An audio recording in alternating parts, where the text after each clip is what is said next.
दिन माँ न रहेगी ना, उस दिन समझ में आएगी कि माँ क्या है। दुखने लागी है तोरी अखिया, माँ तोरी अखिया, मेरे लिए जागी है सारी सारी रतिया, मेरे लिए है जागी है तो सारी सारी रतिया, मेरी निदिया पे अपनी निदिया भी मेरी बारी है। ओ माँ, ओ माँ, ओ माँ प्यारी,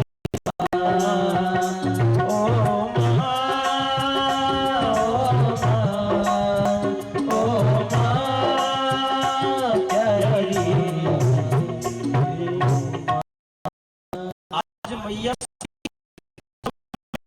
उनकी मां जाती है प्रसूति मैया। आज देखो,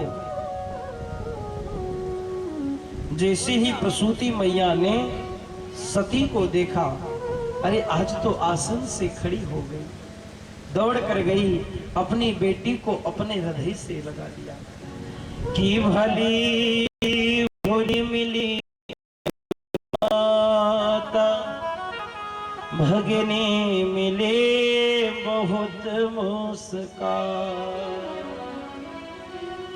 आज माँ ने तो बेटी को देखा ना तो गदगद हो गई, पर कहते और बहनें थी, जब बहनों ने सती को देखा तो विचार करने लगी, अरे इसे तो यह बुलाया नहीं था, फिर क्यों चली आई। और आज बहनें हंसने लगी। सती के मन में विचार आया कि मेरे पति मेरे भोलेनाथ ने कहा था वहां जाओगी तो सम्मान नहीं अपमान होगा, कहीं वह तो सत्य नहीं हो रहा है। विचार आया, नहीं नहीं, ये मेरे पिता का घर है, यहाँ मेरा अपमान थोड़ी हो। भाई भरोसा होता बेटी को अपने घर पर। हा? तुरंत माँ ने कहा, बेटी सुन, तूने यहाँ आकर शायद कोई गलती कर दी। सती समझ नहीं पाई। सती ने सोचा ठीक है आकर गलती कर दी ना, अब गलती तो कर दी है, अरे जब आई हूं तो कम से कम मेरे पिता से तो मिल लूं, पिता से तो दो शब्द बोल लूं, उसके बाद चली जाऊं। हाँ? और पहुंच गई यज्ञ सभा के अंदर। क्या देखा, महाराज दक्ष जजमान बनकर बैठे हैं, सती मैया पहुंची, दक्ष ने सती को देख लिया, पर सती को देखकर मानो अनदेखा कर दिया। सती जान गई, मेरा पिता जो मुझे देख खड़ा हो जाता था, दौड़कर रही से लगा लेता था, आज वो पिता मुझसे मुख मोड़ रहा है। कहीं यह भोले बाबा की बातें सत्य होती नजर आई। भी विचार करा, क्या हुआ, पिताजी है ना, नाराज हैं, जाकर प्रणाम करूंगी तो प्रसन्न हो जाएंगे। और सती भाव से दक्ष की ओर बढ़ गई, जाकर प्रणाम किया।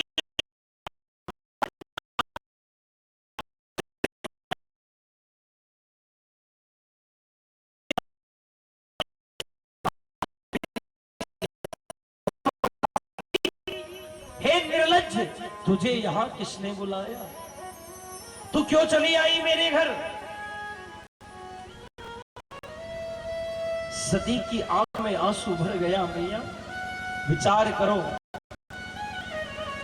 क्या बीती होगी उस स्त्री पर जिसके स्वयं के पिता ने कह दिया।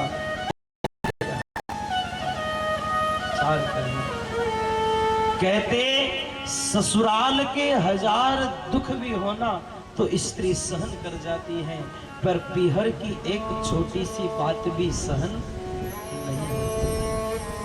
आज तो पिता ने कह दिया।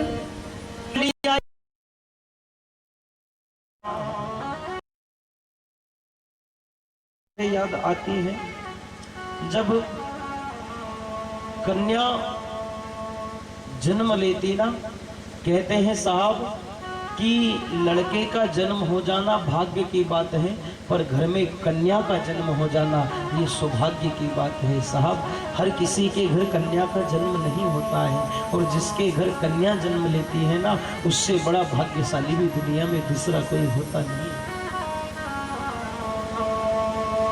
पर देखो, एक आज बड़ा ही दुख सती को हुआ, पर क्या करती।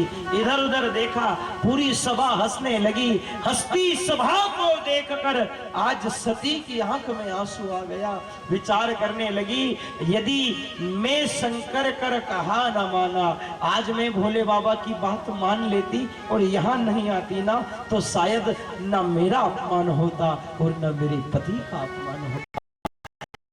सभा में नजर घुमाई, आज हर सभा के स्वतः स्थान पर हर देवता का आसन है, पर जिस ईशान्य कोण में मेरे भोले बाबा बैठते हैं, ना तो कोई आसन लगा है, ना कोई पटिया लगा है, ना कोई आसन, ना कोई पटिया, ना कोई बाजोट लगा है। कहते भाई प्यारे, अपना अपमान तो सहन कर गई, पर बात जब भोले बाबा की आई तो सहन न कर पाई। हाथ खड़े कर कहने लगी, सुनो देवताओं, जिस सभा में, जिस यज्ञ में, जिस स्थान पर भोले बाबा का पूजन न होता हो, मेरे शिव की वंदना होती न हो, वो यज्ञ कभी पूरा नहीं हो सकता। और सुनो, इस यज्ञ में शिव का आसन नहीं है, ये यज्ञ अब मैं पूरा होने नहीं दूंगी। और दौड़ पड़ी आज मैया सती। कहते विकराल रूप को धारण कर लिया और धड़कते उस यज्ञ कुंड के अंदर आज सती ने छलांग लगाई। और जब सती का शव जलने लगा तो कहते पूरी दुनिया में त्राही त्राही होने लगी। धरती उथल पुथल करने लगी, आकाश गरजने लगा, मानो शिखर की चट्टानें आपस में घिसाने लगी और सारे देवता घबरा गए। यही समाचार भोले बाबा को मिला। बाबा से नंदी ने कहा, बाबा हमारी मैया नहीं रही, मैया जलकर राख हो गई। भोले बाबा नेत्र नहीं खोले। बाबा जानते थे जा रही है ना, आएगी लौट कर नहीं। पर जहां नंदी ने कहा, बाबा उस दक्ष ने मुझे इतना मारा कि मेरे शरीर से रक्त निकाल दिया। जब बात नंदी को पीटने की आई तो भोले बाबा क्रोधित हो गए और बाल उखाड़ा जटा से और जहां जमीन पर फेंका तो कहते वीरभद्र और भद्रकाली को प्रकट कर दिया। और दौड़कर वीरभद्रकाली गई और उस दक्ष की सभा को समाप्त करने लगी। आज दक्ष की सभा समाप्त होने को आ रही है। इधर नंदी से वीरभद्र ने पूछा, नंदी बता किसने क्या कृत्य किया था। नंदी कहने लगा, महाराज जब मैया सती जल रही थी ना और मुझे पीटा जा रहा था, उस समय ये महात्मा, ये जितने भी आचार्य वृंद बैठे ना, हंस रहे थे, अपनी दाढ़ी पर हाथ घुमा रहे थे। आप जानकर आश्चर्यचकित होंगे, महाराज को, भद्रवीर को जो क्रोध आया उसी समय खड्ग उठाया तो उन हंसने वाले मूर्खों की मानो बिना ब्लेड के ही दाढ़ी कटिंग बना।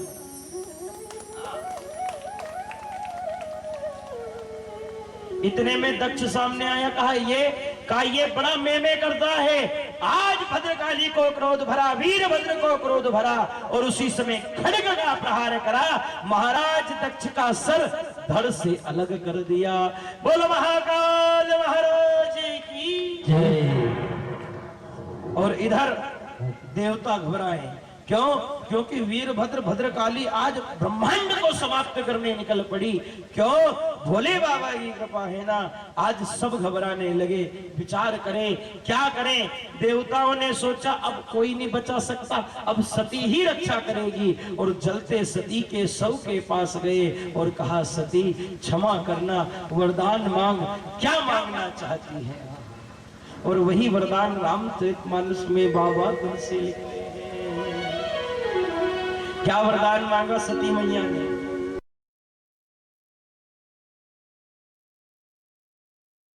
जन्म शिव पद अधूरा, श्री राम जय राम जय जय राम, श्री राम जय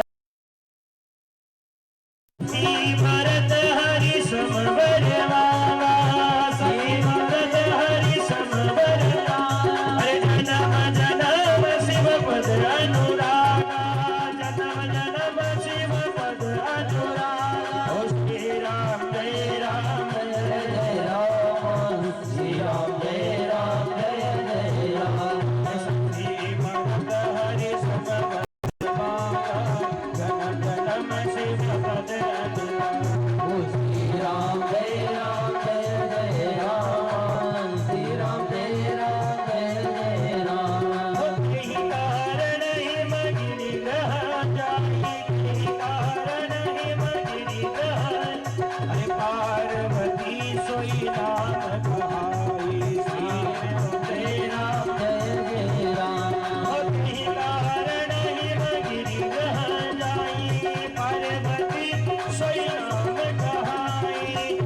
सकल भवन अमन भारी, प्रभु दशरथ अजय बिहारी, ज्ञान विरत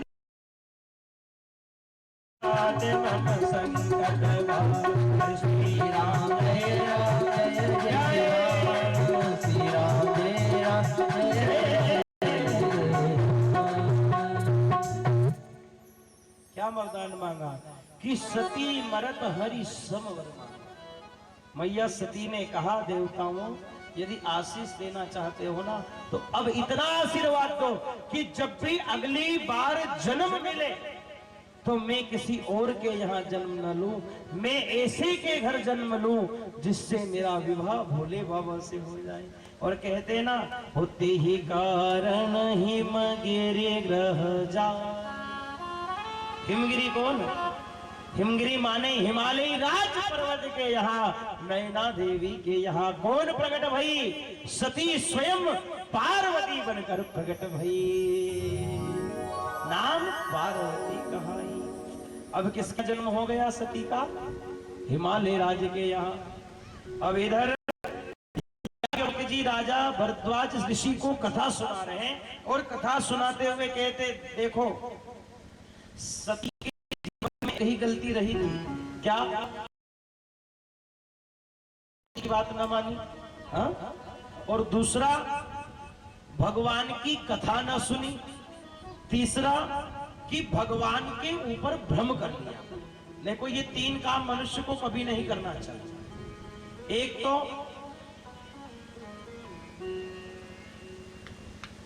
कभी अगर कोई बड़े हमें कुछ उपदेश करे तो उस बात को हमेशा मान लेना चाहिए, हाँ? दूसरा यदि पति कहे कि ये कर्म ना करना तो कभी उसे फिर करना नहीं चाहिए। और तीसरा कथा में जाओ तो फिर कथा ही सुनना चाहिए, है ना? अब कथा में जाके यदि इधर उधर की बातों में लगे रहें तो फिर कथा भी असर करने वाली। अच्छा देखो हम एक बात कहें, कथा में तो बात करना ही नहीं चाहिए। क्यों नहीं करना चाहिए आप जानते हो? क्योंकि कथा सुनने से क्या होता आप जानते हो? पाप उतर जाता। महाराज जी कथा सुनते हैं तो मनुष्य का जो पाप होता वो खत्म हो जाता। तो किसी ने पूछा यार एक बात बताओ, जो कथा सुनता उसका पाप उतर जाता पर वो पाप उतर के जाता कहाँ? भाई उसको भी तो कोई जगह चाहिए ना, हाँ? भाई तुमने कथा सुनी तुम्हारा पाप उतरा, अब वो पाप जाएगा कहाँ? तो किसी सज्जन ने कहा जो कथा सुने उसके सिर से तो पाप उतर जाए और जो कथा नहीं सुने उसका माथा पे चढ़ी जाए, है ना? अब मैं तुमको कह दूं अब तुम पाप घर ले जाओ कि पुण्य ये तुम्हारी जिम्मेदारी। अब तुम्हारी इच्छा यदि वैसी हो तो खूब बात कर, जो हूं मना भी नहीं करूंगा, हाँ? है ना? अच्छा देखो कथा का भी बड़ा अलग ही भाव है हो महाराज। अभी कुछ समय पहले की ही कथा है कि हमारे एक जजमान जी हैं जो सेंधवा के पास ही रहते हैं, जुलवानिया करके स्थान है, गांव पड़ता जुलवानिया, आपने कभी देखा हो तो हम वहाँ कथा करने जाते हर वर्ष नवंबर के महीने में, हर वर्ष कथा होती। तो अब तो खैर 2 वर्ष हो गए, पर हम पहले ही साल में कथा करने गए तो क्या होता वो यजमान जी कथा करवाते और जहाँ कथा के पंडाल में पहले साल की बात बता रहा हूँ, वो आके बैठे और बस बैठे और वो तो टेका लिया ना, उनको नींद आ गई। अब 1 दिन हुआ, 2 दिन हुआ, 3 दिन हुआ तो मेरे से रहा नहीं गया। मैंने कहा यार ये रोज रोज आके सो जाए, इनसे पूछूं ऐसे। तो मैं जैसे ही चौथे दिन की कथा हुई और नीचे उतरा, मैंने कहा यार जजमान एक बात बताओ तुम रोज सो जाते हो? उन्होंने कहा गुरुजी तुम्हारे सोगन अब तुम्हारे कहीं को। मैंने कहा बात कही? उन्होंने कहा हूँ है नहीं 1500 रुपया रोज की गोली खाई पर मारे नींद नहीं आए, पर भगवान सोगन तुम्हारी कथा में जे कई ताकत जो कई मालूम बैठते कजे कहां से आई जाए। तो देखो कथा तो कल्प वृक्ष है, पर इसका मतलब ये नहीं कि कल से तुम सब भी सो जाओ, है? हाँ, नहीं तो पता चले कि कथा तो सुनने वाले का भी फायदा कर दे। हाँ, तो तुम पता चले कल से यही सो आराम से। हाँ जजमान जी तुम तो दिखते भी नहीं हो, बैठते ही ऐसे हो भाई। अच्छा देखो एक बार बड़ी अच्छी मुझे एक दृष्टांत याद आया एक भैया थे सेठ जी, कभी कथा नहीं सुनी, तो उनकी पत्नी बड़ा गुस्सा आता, वो रोज रोज कहती जाओ कथा सुनने जाओ, तो वो कहता यार कहीं है कथा में।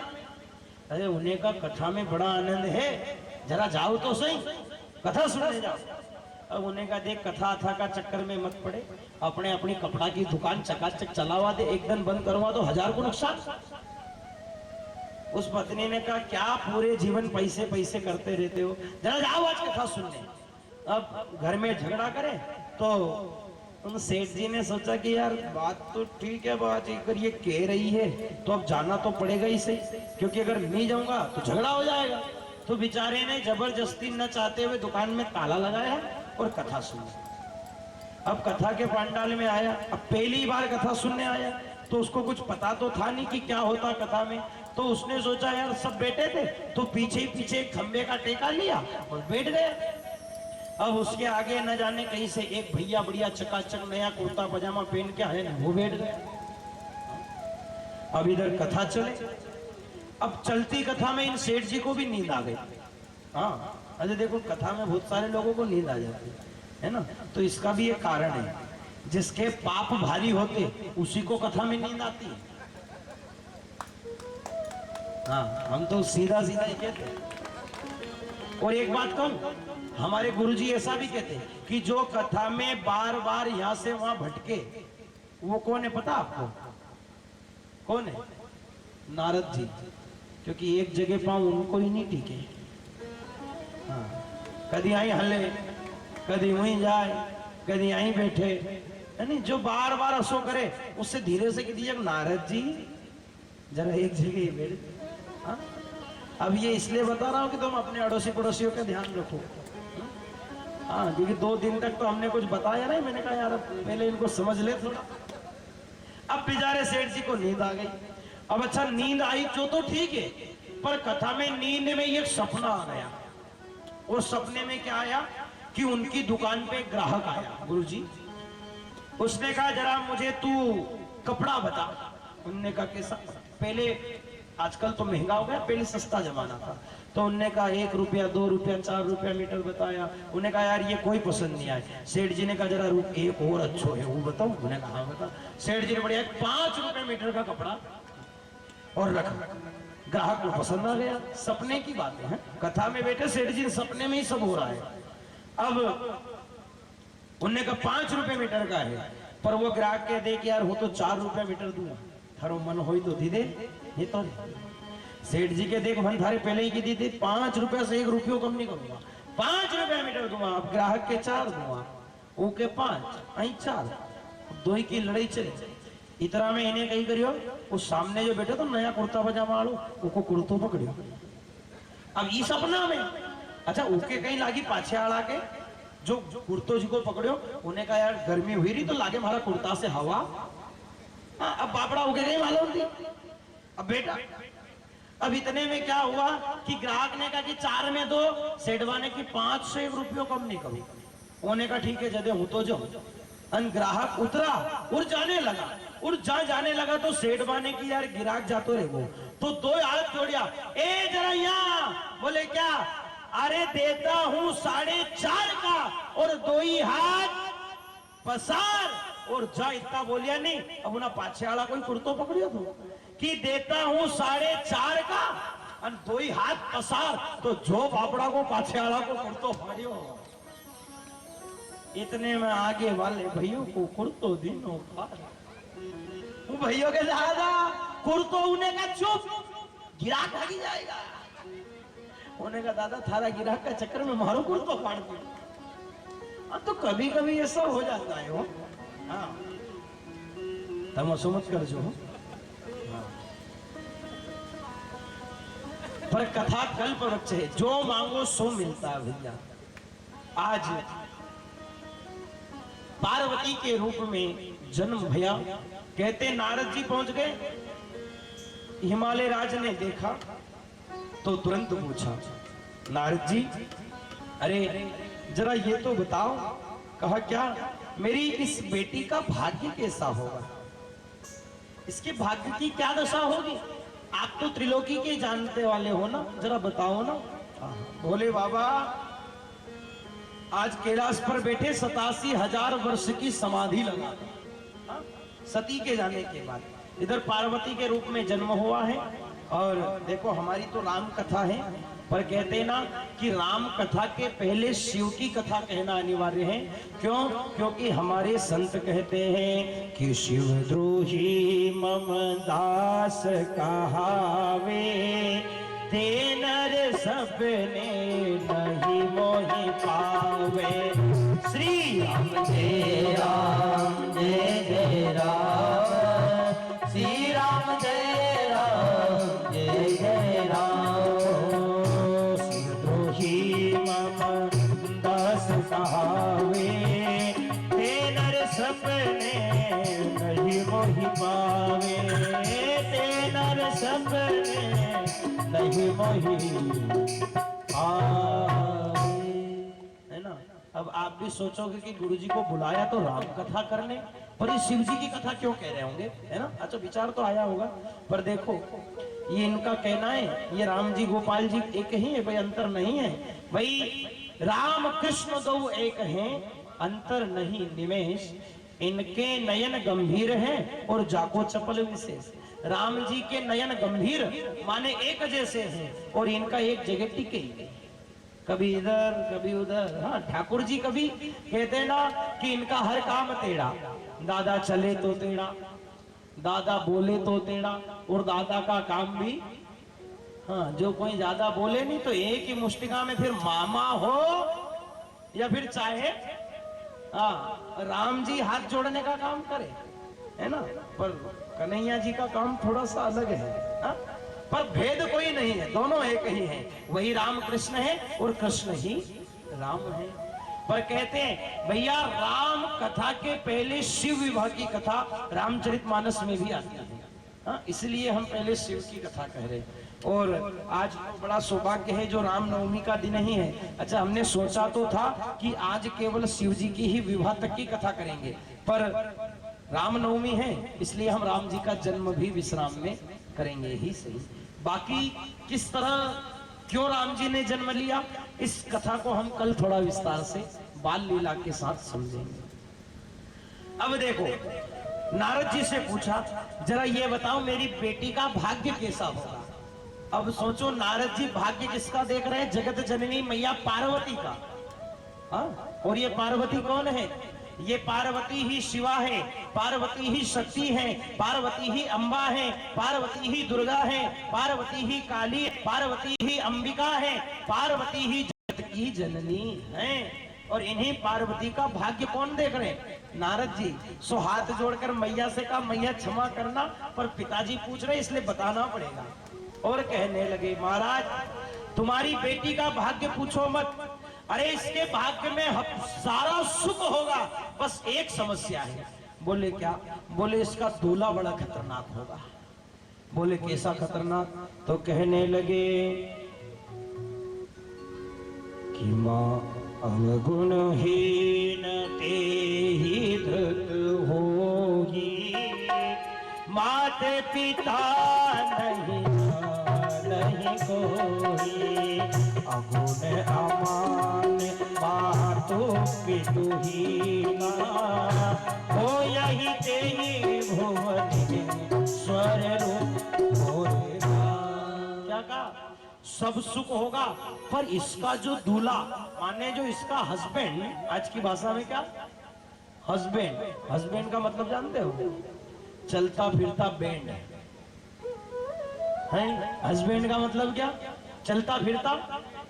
आजकल तो नाम की दशा ऐसी बिगाड़ी, अब बुरा मत मानना, याद आई तो कह दो, है नहीं?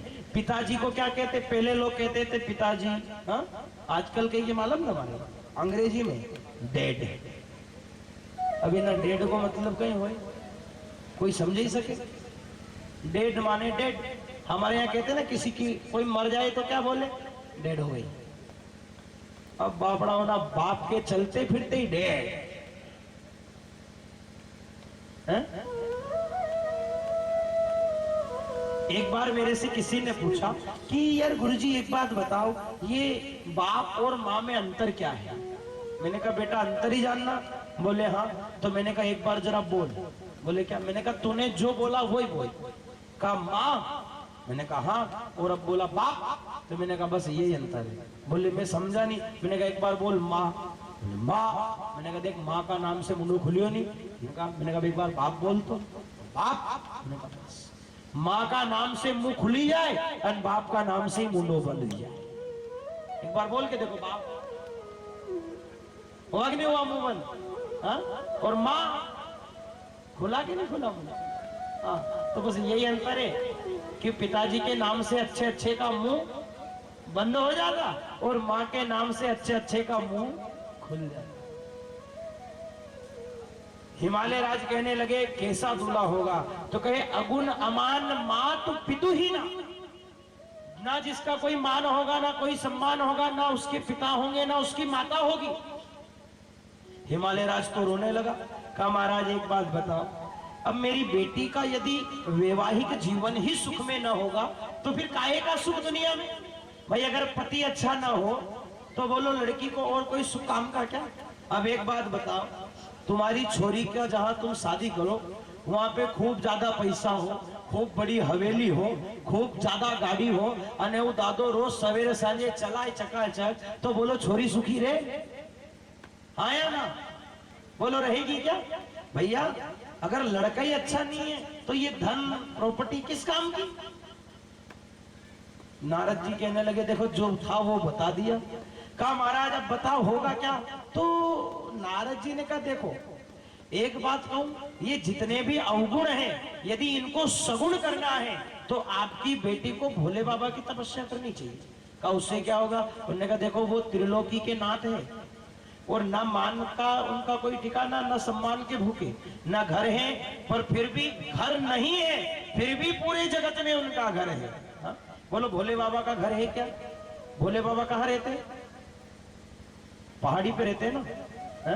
और हमारे गुरुजी तो कहते कि मेरा भोलेनाथ वो तो रहता है शमशान में।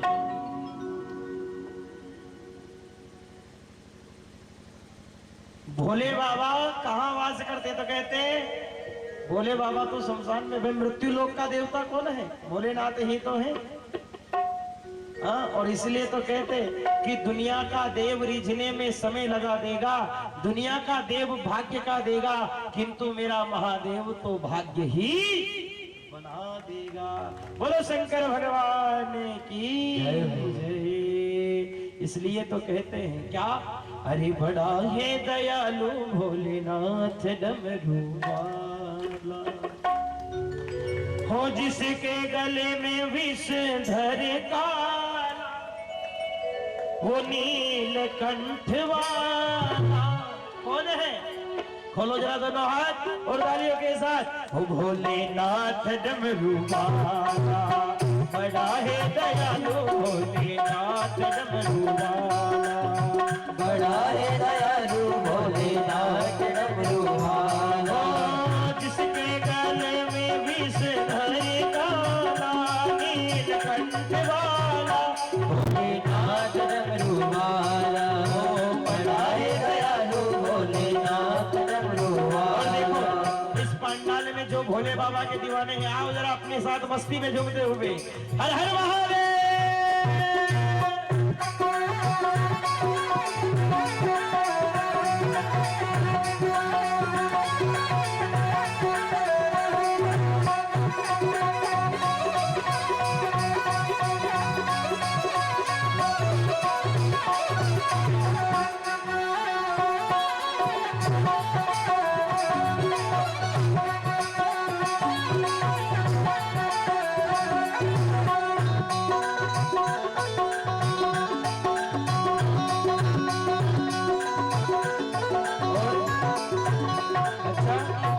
भोले बाबा दयालु तो है और करते क्या है?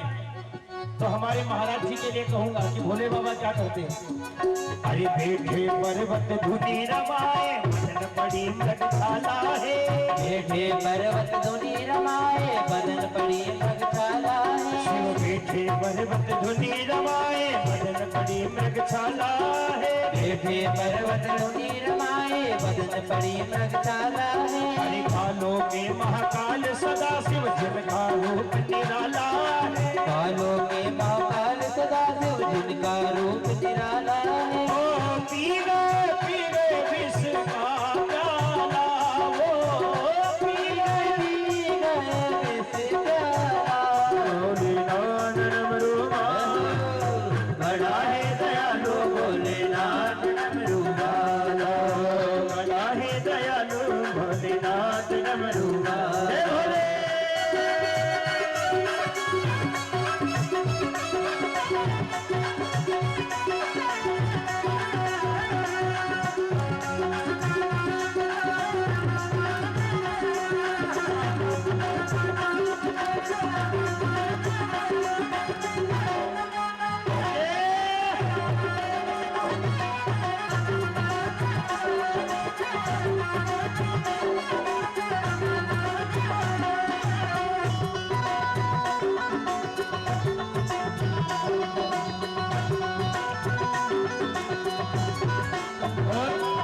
और कहा भोले बाबा के बारे में क्या?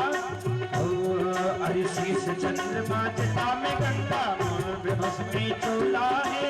शीश चंद्रमा जटा में गंगा बदन पे भस्मी चोला है। शीश चंद्रमा जटा में गंगा बदन में बस में चोला है। शीश चंद्रमा जटा में गंगा बदन में भस्मी चोला है। अरे देवों के महादेव सदा शिव जिनका रूप निराला है।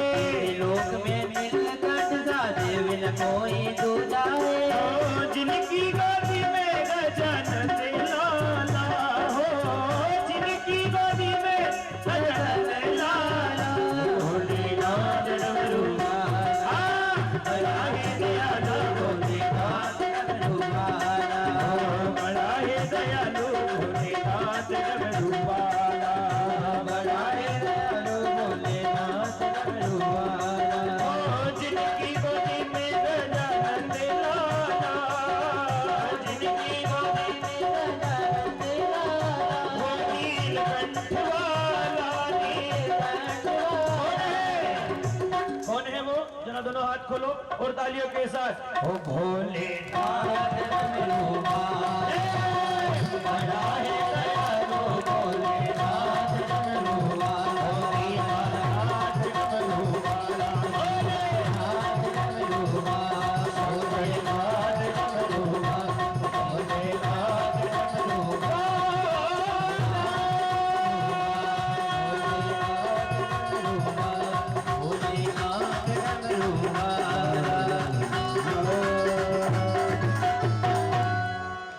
बड़ा है दयालु भोलेनाथ डमरू वाला। और क्या करते? अरे बैठे पर्वत धुनी रमाए बदन पड़ी मृगशाला है। कालों के महाकाल सदा शिव जिनका रूप निराला हो। पी गए विष का प्याला हो। पी गए विष प्याला। भोलेनाथ डमरू वाला। बोलो भोले शंकर भगवान की। कहा देवी यदि तुम पार्वती भोलेनाथ की तपस्या करो तो बाबा प्रसन्न हो जाएगा। और सुन लो, यदि वो प्रसन्न हो गया ना तो जो तेरी कन्या के जीवन में अवगुण है सारे सगुण हो जाएंगे। और क्या करा? उसी दिन से पार्वती ने भोले बाबा की तपस्या चालू कर दी। अब इधर भोले बाबा की तपस्या भई और क्या हुआ? आज भोले बाबा की जब तपस्या करी, इधर पार्वती धीरे धीरे बड़ी होने लगी। कथा आती भगवान जब मैया सती ने अपनी देह को त्याग दिया, उस समय एक तारकासुर नाम का दैत्य हुआ। इस दैत्य ने ब्रह्मा जी से वरदान पाया कि अब मुझे अमर करो। ब्रह्मा जी ने कहा अमर नहीं कर सकता। कहा अमर नहीं करो तो फिर मुझे आशीर्वाद दो कि शिव पुत्र से मेरी मृत्यु हो गई। अच्छा, इसने ऐसा आशीष क्यों मांगा? क्योंकि ये तारकासुर जानता था कि शिव जी का तो पुत्र है नहीं और ना उनकी पत्नी है, और ये तो बाबा जी है, दिन भर बहुती लपेटता, इसे कौन अपनी छोरी देगा। इसलिए उसने आशीर्वाद मांगा। सो ब्रह्मा जी ने तथास्तु कर दिया। अब ये उत्पात करने लगा, देवता घबराने लगे और इधर पार्वती मैया तपस्या करने लगी और इधर पार्वती की तपस्या का ऐसा प्रताप हुआ। कहते एक दिन पार्वती तपस्या में घर छोड़कर जंगल में चली गई और कहते भादो मास की तृतीया के दिन, जिसे हम हरतालिका तीज कहते हैं, उस तीज के दिन मैया ने भोले बाबा की बालू की शिवलिंग बनाई और प्रार्थना करी। सो शिव ने प्रसन्न होकर कहा, मांगो क्या चाहती हो? तो कहने लगी, प्रभु आपको चाहती हूँ। भोले बाबा ने आशीर्वाद दे दिया, पार्वती प्रसन्न हुई, घर लौट आई। पर कहते कि इधर अब पार्वती को तो आशीर्वाद मिल गया, भोले बाबा ने कह दिया चिंता मत कर, तुम घर जाओ, सारी व्यवस्था में मेरे हिसाब से जोड़ दूंगा, तुम्हें चिंता करने की जरूरत नहीं है। हिमालय राज को पता चला कि मेरी बेटी ने शिव को पा लिया है और शिव जी ने शादी के लिए हाँ कर दी। तो कहा क्या करूं? कहा लग्न पत्रिका लिख देता हूं। अब लग्न पत्रिका लिखी गई। अब ध्यान देना, अच्छा लग्न पत्रिका जब लिखते हैं तो उसको किसके द्वारा पहुंचाते? ब्राह्मण के द्वारा। आप लोग लिखवाते हो कि नहीं लगन? हाँ लिखाते हो ना लगन, लड़की के यहाँ या लड़के के यहाँ? लड़की के यहाँ। हाँ भाई जब लगन लिखे जाते तो फिर लेकर कौन जाता? पंडित जी। हाँ आज हमारा साधु महाराज तो गिरा कि आजकल लगन की जरूरत नहीं हुई तो खुद ही छोर छोरी पसंद करीन भागी जाए। नहीं पर वो हमारे इधर की रीति नहीं है और इस रीति में पढ़ना भी नहीं है भैया। आज लग्न पत्रिका लिखी गई और देखो कितना सुंदर भाव कहा। एक पंडित जी को बुलाया, कहा लगन लेकर जाना है। पंडित जी ने कहा जाना कहाँ है? तो कहा कैलाश पर्वत जाना है। कहा किसके यहाँ? कहा त्रिलोकी के नाथ के घर जाना। अब पंडित जी दक्षिणा के ही भूखे होते। मैं देखो जरूरी भी है, आप मानोगे नहीं, घर से आते ना तो हमको एक दो झोले अलग से दिए जाते। काय के लिए? कि वहां जाओ तो जितनी भी दान दक्षिणा आई इधर उधर मत फेंकना, सब भर के आना। अब पंडित जी ने सोचा यार त्रिलोकी के नाथ के यहाँ चलना, दक्षिणा तो खूब ही मिलेगी। अब वो क्या जानते थे कि वहां क्या दशा है। हाँ अब पंडित जी ने अच्छा बढ़िया एक झोला लिया। उनने कहा आज तो जजमान से आज ज्यादा ही दक्षिणा लूंगा जो बार बार मांगना ही नहीं पड़े। और देखो बड़ा आनंद का विषय है, समझना। अब पंडित जी ने लग्न पत्रिका ली और पहुंच गए कहाँ? कैलाश पर्वत पर। अब जैसे ही कैलाश पे पहुंचे तो ना तो कोई घर दिखे ना कहीं कुछ नहीं। एक गण खड़ा था, उससे पूछा क्यों रे, यहाँ त्रिलोकी का नाथ कौन है? उनने कहा सीधा ही जंगल जंगल चली जाओ, बीच जंगल में एक झाड़ का नीचे बैठा मिलेगा, वही त्रिलोकी का नाथ है। तो पंडित ने पूछा क्यों? वो उनका कोई घर नहीं है क्या? उनने कहा घर इतना बड़ा है कि तू थकी जाएगा देखते देखते, जरा जा तो सही आगे। हाँ? अब इधर देवताओं ने सोचा पत्रिका आ रही है, भोले बाबा तो समाधि में है, अब इनको पहले जगाओ, नहीं तो फिर पत्रिका लेगा कौन?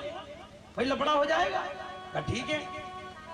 तो देवताओं ने भोलेनाथ को जगाने के लिए कामदेव को बुलाया। अब समय कम बचा इसलिए थोड़ा है ना विस्तार न करूंगा, अल्प समय में ही कुछ अच्छी चीजें सुनाऊंगा। कामदेव को बुलाया भोले बाबा की समाधि खुलवाने के लिए।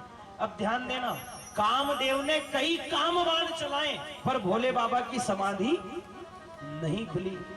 और जब समाधि न खुली तो अंत में कामदेव ने एक पुष्पक बाण चलाया। पुष्पक बाण का मतलब होता है एक पुष्प की पंखुड़ी में जितना वजन है ना। अब इस पुष्प की पंखुड़ी में कितना वजन होगा? अब यदि इस पुष्प की पंखुड़ी की किसी को मार दो तो बोलो लगे उसको? हाँ लगेगी क्या? नहीं लगेगी ना। केवल इतना छोटा सा बाण चलाया और जैसे ही बाण चला तुरंत भोले बाबा का तीसरा नेत्र खुल गया और कामदेव जलकर राख का ढेर हो गया। कामदेव की पत्नी रोने लगी, बाबा तुमने तो देव काले के लिए मेरे पति को ही जला दिया। भोले बाबा कहने लगे देख ली, उसने जिसको बाण मारा उसी ने जला दिया। अब यहां एक प्रश्न बनता है और ये प्रश्न का जवाब जो कल मुझे लाकर देगा उसको मंच से इनाम दिया जाएगा, है ना। कल की कथा का प्रश्न है ये। भोले बाबा ने कहा कि कामदेव ने जिसे बाण मारा था उसी ने उसे जलाया। अब किसको बाण मारा था और किसने कामदेव को जलाया? ठीक है, तुम्हारी सहूलियत के लिए इतना कह दो कि बाण कहां मारा था? हृदय में। और जब हृदय में बाण मारा तो तीसरी आंख खुली। अब यहाँ कौन बैठा है वो देख लेना, भोले बाबा के हृदय में कौन बैठता, और वो आंख किसकी है जो मुझे बताएगा कल उसको पक्का यहाँ से इनाम देंगे। और मैं नहीं दिलाऊंगा, तीनों महाराज जी के हाथ से दिलाऊंगा, पर शर्त इतनी बताना ही पड़ेगा हो। अने तुम सोचो कि यूं ही इनाम दे दे गुरुजी, मेहनत करना। जो कल इस बात का पता बताएगा कि वो आंख, अच्छा चलो और सरल कर दूं क्या, ज्यादा बड़ा प्रश्न है। देखो बाण हृदय में मारा और आंख ने जलाया तीसरी, तो केवल इतना खोज के लाना कि भोले बाबा की तीसरी आंख कहां से आई थी, वो किसने दी थी, वो किसकी आंख थी। जो इधर से बताएगा, बहनों में से, भाइयों में से, या तातुखेड़ी गांव में से जो भी बताएगा कि वो तीसरी आंख उनकी थी, उसको पक्का कल इनाम मिलेगा। ये कल का प्रश्न है। अब तुम गूगल पे सर्च मत करके आ जाना हो, नहीं तो आजकल ये मोबाइल का जमाना है, नहीं मिलेगा। देखते हैं अब कल कौन बताता है। हाँ अच्छा, ऐसा नहीं, अगर एक के साथ 2 और 3 भी अगर बताएंगे तो भी हम तीनों को इनाम देंगे, है ना, पर 3 से ज्यादा नहीं हो, फर्स्ट सेकंड थर्ड ही चलेगा खाली। हाँ जो भी 3 लोग बताएंगे उन तीनों को इनाम दिया जाएगा। जिसका हाथ पहले ऊंचा वो पहले नंबर पे, दूसरा दूसरे ने, तीसरा ना। अब सर्च करके आना है, ध्यान रखना कि भोले बाबा की तीसरी आंख किसकी थी और कैसे भोले बाबा की तीसरी आंख आई, उसका कारण क्या है, किसने दी थी, इस बात का पता करके आपको आना है। कामदेव जलकर राख हुआ। इतने में क्या हुआ, बेचारे वही पंडित जी लंगड़ लंगड़ थक गए, कैलाश पर्वत बहुत बड़ा, आए, देवताओं की सभा लगी थी, तुरंत पूछा क्यों यहाँ त्रिलोकी का नाथ कौन है। अब वहां बहुत सारे देवता खड़े थे। हाँ क्यों, क्योंकि जब समाधि खुली तो वहां पर तो इंद्र भी था, नारायण भी थे, ब्रह्मा भी थे, वरुण भी था, पवन भी था, अग्नि भी थे, सब खड़े। तो उन्हें पूछा आप त्रिलोकी के नाथ हो। इंद्र ने कहा दादा हूं तो ही। नारायण से पूछा क्यों, तुमने बहुत बड़े सोने का हार पहना, क्या तुम हो भैया। उन्होंने कहा दादा मैं भी नहीं हूं। फिर किसी ने कहा कि है कौन, तो एक महाराज खड़े थे देवता, उनने धीरे से भोले बाबा इशारो કર્યો, उन्होंने कहा आखा बहुती में चकाचक दिखी रहा नहीं, ये त्रिलोकी का नाथ है। और जाओ उस पंडित ने देखा, दिमाग खराब हो गया। उन्होंने कहा त्रिलोकी का नाथ ने आखा बहुती में लपेटाया। और भोले बाबा का स्वरूप कैसा है, तो कह रहे गले मुंडमाला, शीश जटा गंगा, सिर पर बड़ी जटा है, गंगा है, गले में एक मुंड की माला, नाग गले में लपेटा और कोई वस्त्र धारण नहीं करा, नग्न अवस्था में भोले बाबा। अब पंडित जी सोचे इनका कने कपड़ा ही नहीं पहने का मारे कहीं देगा। हाँ पर कहते हैं ना भोले बाबा बड़े निराले हैं, वो कब कैसे कृपा कर दे उनका कोई भरोसा नहीं होता। आज जैसे ही पंडित ने कहा भैया लग्न पत्रिका लाया हूं, कहा कैसी लग्न पत्रिका। इतने में ब्रह्मा जी बोले बाबा तुमको इसीलिए जगाया है। कहा किस लिए। उन्होंने कहा शादी कर लो। उन्होंने कहा शादी तो कर लो, करेगा कौन। पंडित जी ने कहा वो लगन पत्रिका ही लायो, तुम हाँ करो। भोले बाबा ने कहा ठीक है। अब जब भोले बाबा ने शादी की हाँ करी, सारे देवता गायब। दूल्हे ने हाँ कर दी, और क्या चाहिए, सब गायब। अब वो पंडित जी खड़े बीच में और भोले बाबा। उन्होंने कहा क्या, उन्होंने कहा लगन पत्रिका, उन्होंने कहा धर दो जहां मन पड़े वहां। उन्होंने कहा घर, उन्होंने कहा बेटा इतनो बड़ो अपनो घर है, जहां मन पड़े वहां टांगी दे। हाँ पंडित जी ने ठीक है। पंडित जी ने भी वहीं भोले बाबा के पास एक कमंडल था, उस कमंडल के नीचे लग्न पत्रिका लग दी। उन्होंने कहा साहब बारात लेने आ जाओ। पंडित जी मन में सोचे हिमालय राज के भी यही छोरो वीडियो तो उनकी छोरी सर। अरे देखा तन पे ही कपड़ा है नहीं, जी को घर ही नहीं। अब पंडित जी खड़े, भोले बाबा ने कहा क्या हुआ। उन्होंने कहा मैं जाऊं, तो भोले बाबा ने कहा जाओ। अब पंडित जी कहे जाऊं कहां से, जोड़ो लायो खाली कैसे ले जाऊं, भाई दक्षिणा तो दो। भोले बाबा ने कहा देख बेटा दक्षिणा दक्षिणा अपने पास कुछ नहीं है। पंडित जी कहने लगे बाबा ऐसा क्या कर रहे हो, घर में झगड़ा हो जाएगा। भोले बाबा ने कहा चल दक्षिणा चाहिए ना, कहा चल इधर आ। पास में गया, वहां बभूत पड़ी थी, राखोड़ा, एक चिमटी भरी और भोले बाबा ने झोले में डाल दी। अब जहाँ एक चिमटी बभूत डाली, अब ये महाराज के मुंह से निकली कि दादा राखोड़ो दियो तो वो भी एक चिमटी। अरे थोड़ा ज्यादा दे देता तो घर के बर्तन मांजता। अरे भभूत दी तो वो भी एक चिमटी। भोले बाबा ने कहा कम पड़ी, होने कहा तो भोले बाबा ने भरा मुट्ठा और डाला उस पंडित की झोली में, और झोली में डाला ने कहा और दो की जाए। पंडित जी ने की बस दादा इतनी घड़ी। पंडित जी का दिमाग खराब हो गया यार, क्योंकि सोचते सोचते जा रहे थे आज तो बड़े आदमी के यहाँ जा रहा हूँ, खूब दक्षिणा माल मिलेगा, चकाचक खाना मिलेगा। पर कहते ना वहां तो कुछ नहीं मिला, पानी का भी नहीं पूछा किसी ने। अब पंडित जी क्रोध में घर आए, झोला टंगा है। अब जैसे ही घर आए तो बेचारा महाराज हूँ कथा करीने, जैसे हम घर जाए नहीं तो हमारा भी जैसे 23 तारीख की कथा पूरी होगी तो भी 23 तारीख के घर वाला इंतजार ही करेगा कि कदे आए और अपने पैसा दे। अब ये पंडित जी भी लगन पत्रिका देने गए तो इनके घर पे भी इनकी जो जजमान पत्नी थी पंडित जी के घर वाली, वो ने देखा रे पंडित जी आ गए तो दौड़ी बिचारी और एक लोटा जल का भर के लाई और जाके दिया और बोली लो लो गुरुजी जल पी लो। उन्हें कहा जया, उन्हें कहा हाँ बस पूछे मती। उन्हें कहा घनी दूर घर तो, अरे उन्हें कहा घनी दूर। तो झोलो देखियो तो अच्छा पंडित जी को थोड़ी पता, पंडित जी को तो झोले में भभूत है बाप ने टांग के लाए। अब जजमान पत्नी ने पीछे देखा पंडित जी की घरवाली ने तो झोला भारी दिखा। उन्हें कहा लगे जजमान ने बहुत दक्षिणा दी। पंडित जी ने की हाँ दी नहीं, आखिर नरी ले घर में कुड़ दे। पंडित जी ने तो क्रोध में कह दिया जा घर में कुड़ दे। हा? और जो इतना कहा अब क्या करा, वो पंडिताइन ने झोला लिया और घर में गई। आप जानकर आश्चर्यचकित हो जाएंगे साहब, जब भोले बाबा के द्वारा दी गई भभूत का झोला उस पंडिताइन ने घर में एक पात्र में खाली करा तो उस पात्र में हीरे जवाहरात भर गए, वो पात्र भर गया पर झोला खाली नहीं हुआ। पंडिताइन सोचे गजब का महाराज थारे, अरे आज तो इतना क्या करा। अब उसने भी पूरा झोला ही खाली कर लिया, फिर भी देखे तो न भराए। अब घर में जितने भी बर्तन थे सारे बर्तन खाली कर दिए पर फिर भी झोला खाली नहीं हुआ। अरे घर के बर्तन भर दिए, घर भर दिया। आखिरी में पंडित जी ने आवाज लगाया, अरे पंडिताइन क्या झोले के चक्कर में लगी, जरा पानी तो पिला दे। उन्हें का बर्तन ही है ही नहीं, पानी का है। उन्हें का कहां गया, उन्हें का तुम जो जोड़ो भरी ने लाया नहीं, इससे आंखों घर भरे क्यों। पंडित जी कहने लगा क्या कह रही है, कहा हाँ जरा आके तो देखो। और दौड़कर उसी समय वो पंडित अंदर गया और उसने देखा कि उस भभूत से तो हीरे जवाहरात बन गए।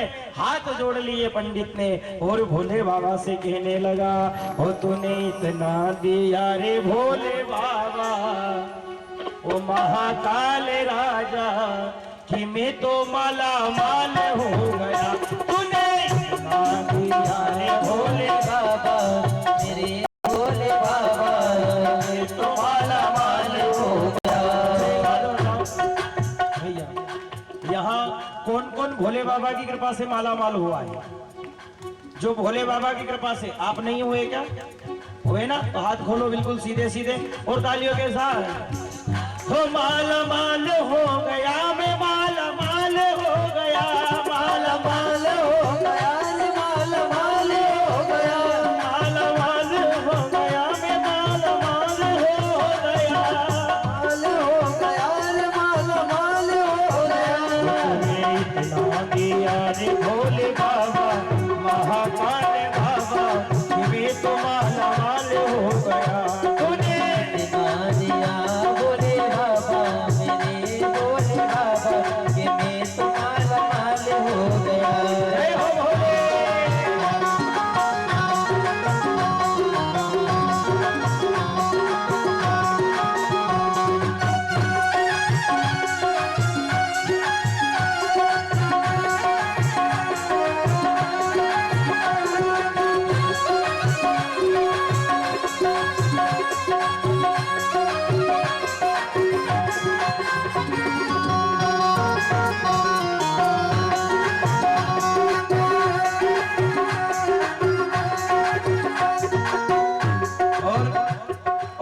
पंडित भोले बाबा से कहने लगा, हे बाबा क्या एक मैं हूँ सदा मांगता ही रहा, एक मैं हूँ सदा मांगता ही रहा, एक मैं हूँ सदा मांगता ही रहा, एक मैं हूँ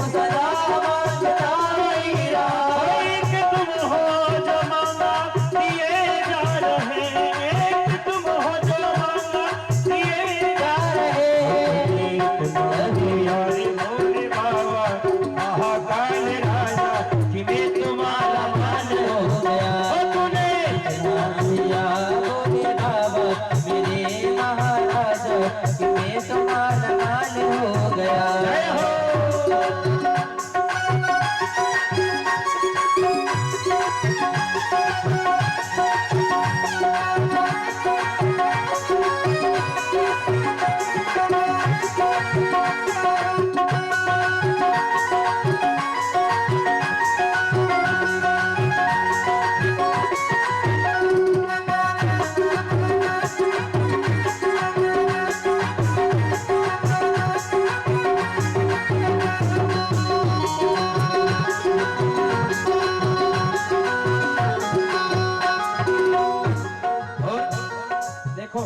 आज जब पंडित को पता चला ना कि उस भोले बाबा ने तो ऐसी कृपा कर दी जिसका मैंने सोचा भी नहीं था, तो आज भोले बाबा से कहने लगा क्या, एक मैं हूँ कभी शुक्रिया ना किया, एक मैं हूँ कभी शुक्रिया ना किया। हमारी भी यही अवस्था है, हम भी जीवन में यही तो सब करते हैं। ये धन, ये घर, ये जमीन किसकी दी हुई है, सब भोले बाबा की कृपा से ही तो मिली है, पर हमने कहाँ आज तक उसका शुक्रिया करा है। हम भी तो मांगते ही रहते हैं, आज समय मिला सो कहो। पंडित भोले बाबा से कहता है क्या, एक मैं हूँ कभी शुक्रिया ना किया, एक मैं हूँ कभी शुक्रिया ना किया।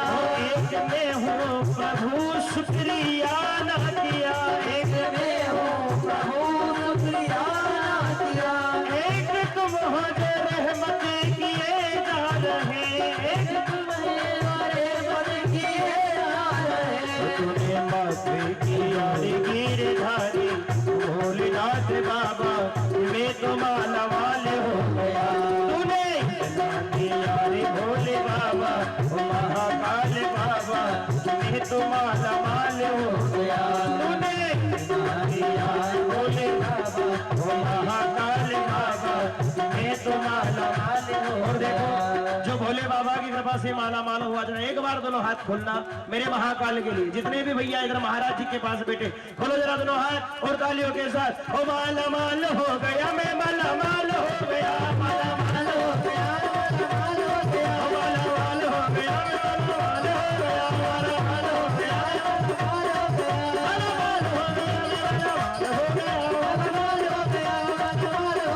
माला माल हो गया, माला माल हो गया, माला माल हो गया,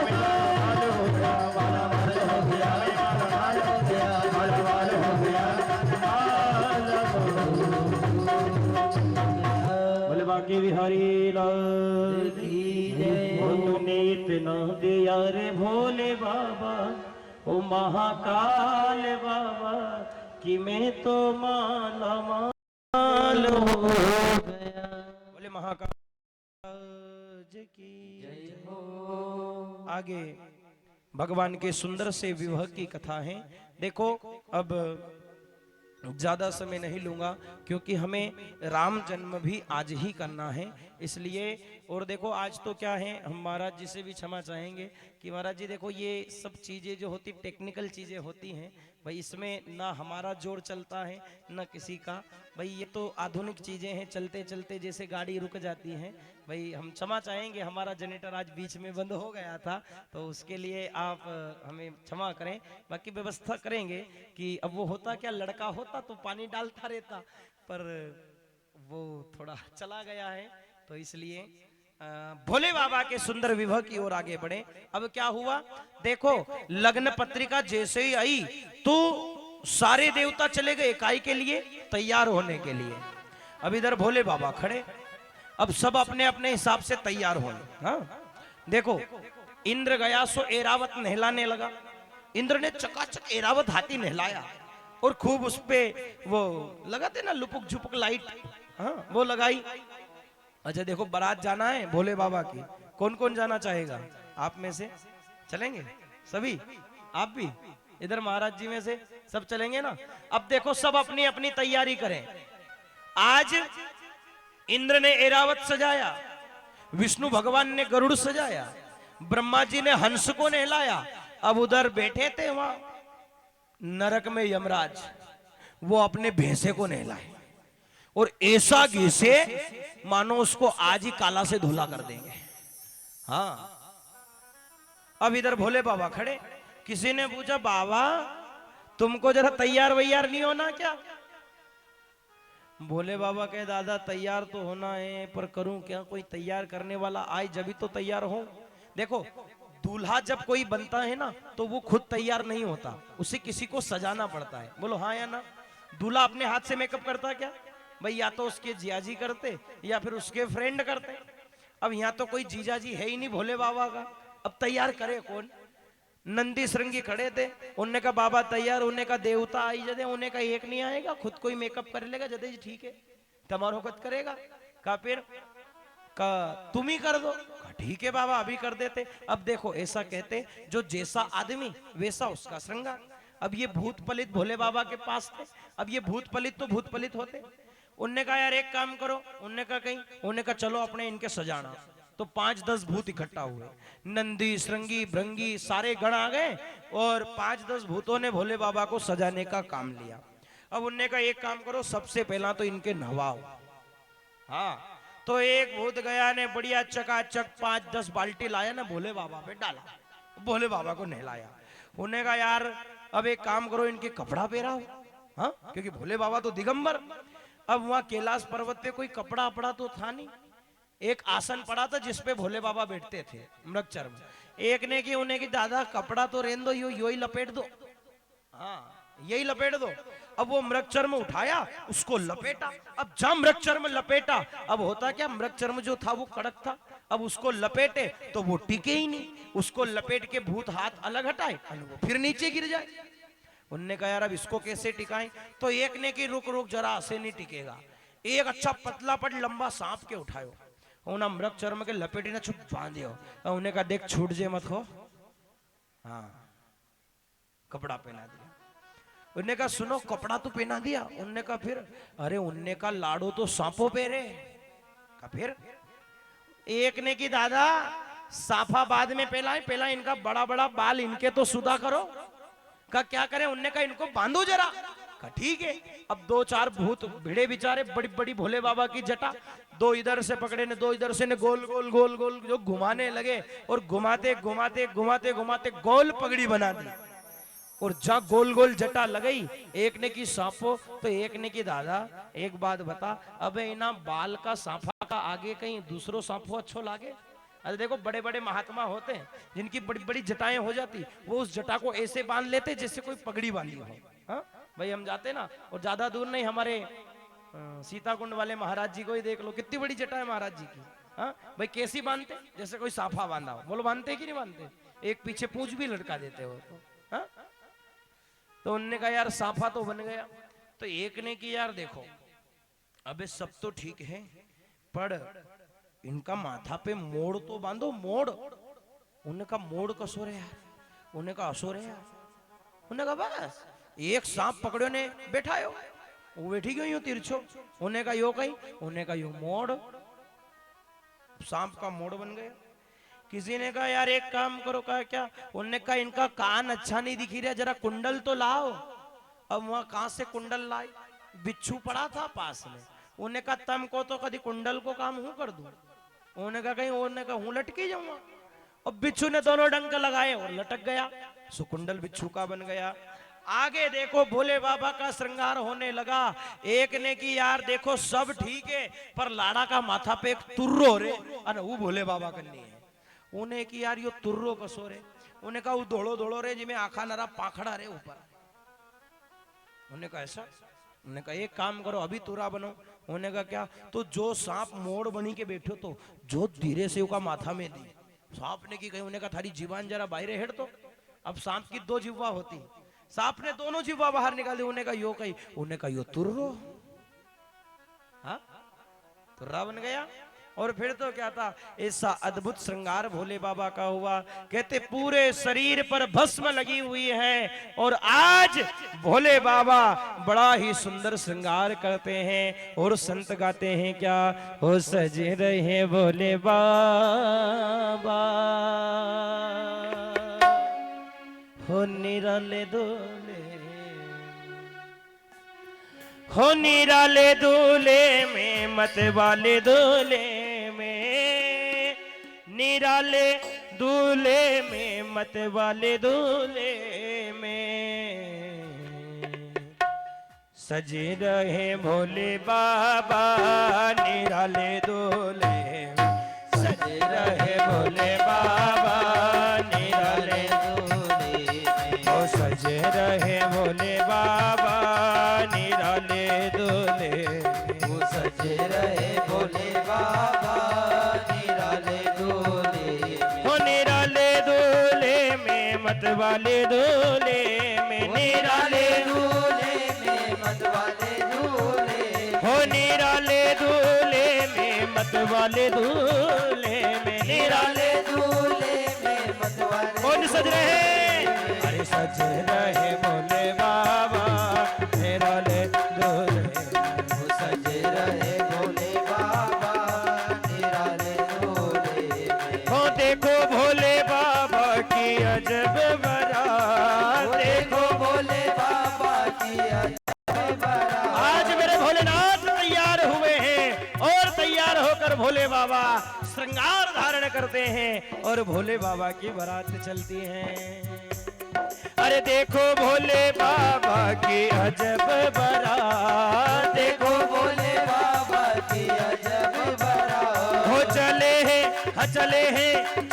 हैं संग ले करके भूतों की बारात चले हैं संग लेकर के भूतों की बारात। हो शिव भोले जी दिगंबर हो बेल पे सवार शिव भोले जी दिगंबर हो बेल पे और सज रहे भोले बाबा निराले डोले में सज रहे भोले बाबा निराले दूल्हे में। जय भोले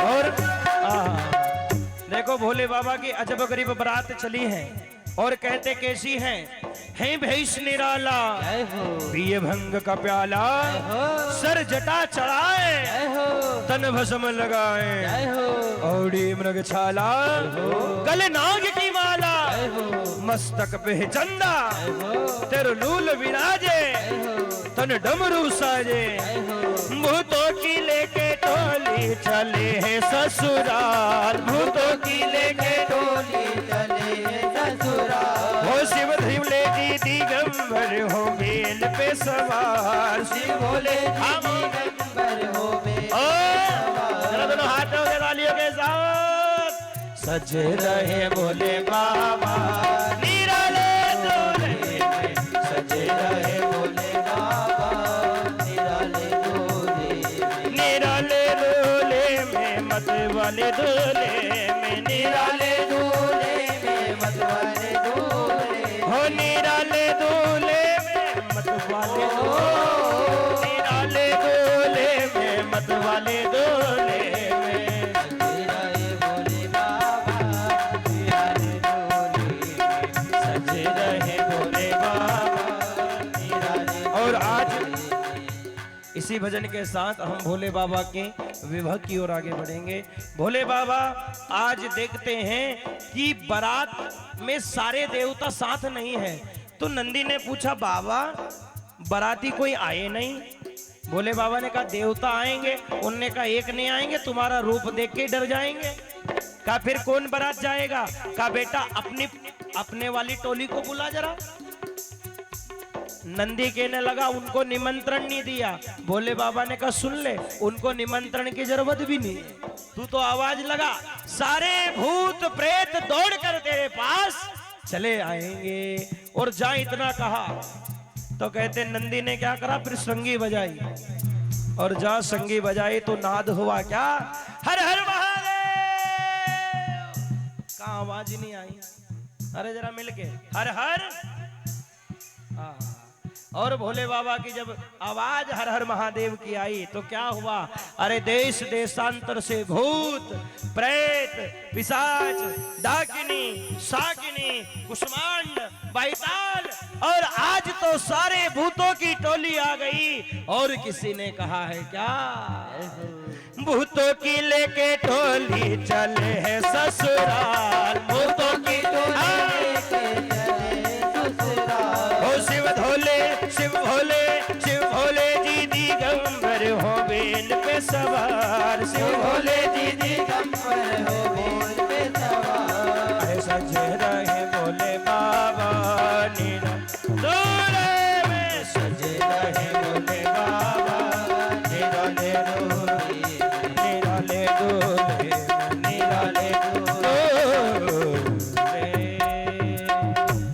बोले भोले शंकर भगवान की।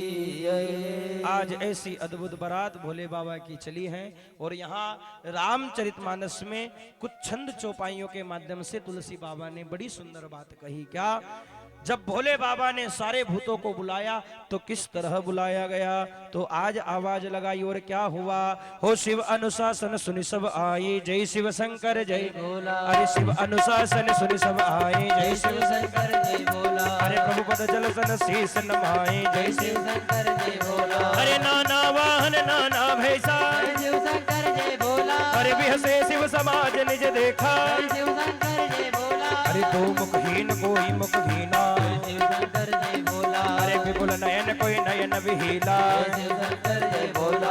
विपुल नयन कोई नयन विहीला, शिव शंकर जय भोला। ओ हष्ट पुष्ट कोई अतित नहीना, शिव शंकर जय भोला। ओ जय शिव शंकर जय भोला।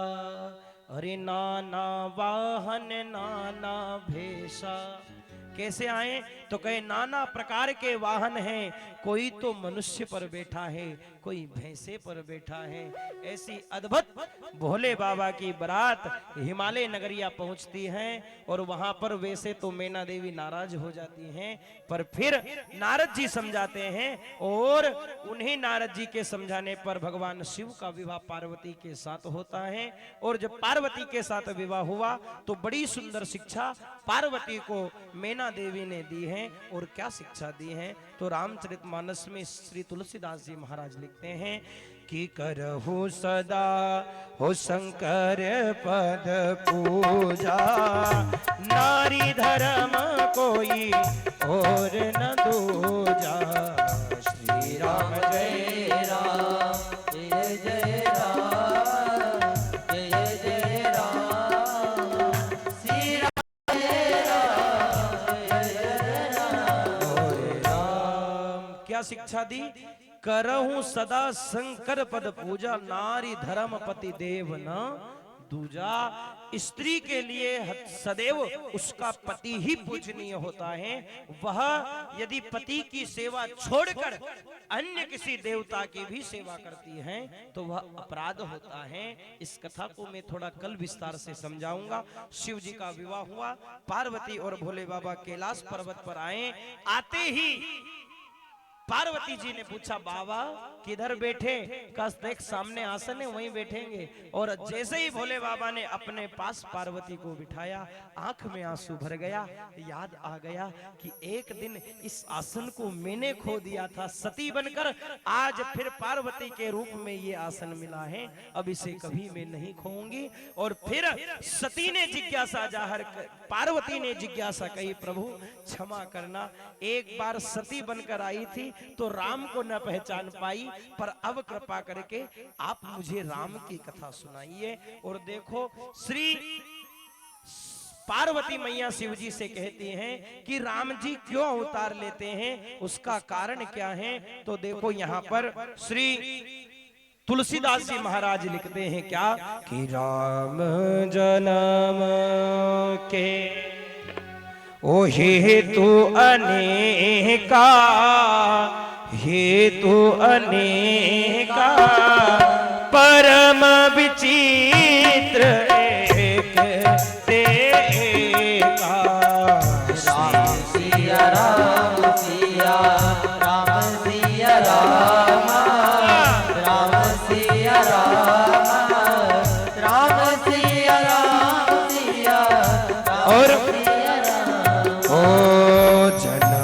एक बे कहु बखानी, कहु बखानी। हो श्याम ध्यान सुन सुमुखी भवानी।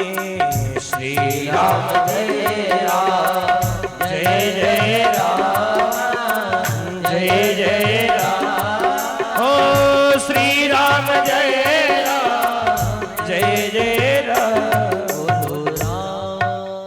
राम जन्म के हेतु अनेका एक विदित प्रभु एक ते एका। और जिसमें एक विशेष कारण बताया कि द्वारपाल हरि के प्रिय दो वो, जय और विजय जान सबको। का एक कारण, वैसे तो राम के अवतार लेने के 5 कारण हैं, पर वो 5 कारण मैं आपको कल सुनाऊंगा। पर एक विशेष कारण श्री तुलसीदास जी महाराज ने जो रामचरितमानस में बताया है वह मैं आप सबको बताता हूं। और कहते कि राम जी के अवतार लेने का यदि कोई विषय है, कोई विशेष कोई कारण है, तो वह केवल और केवल इतना है, क्या कि विप्रधेनु सुर संतहित लीन मनुज अवतार। निज इच्छा निर्मित तन माया गुण गोपार। 4 कारण ऐसे हैं जो विशेष तुलसीदास जी ने बताए। बाकी कुछ कारण तो विशेष भी हैं, पर 4 कारण कौन से?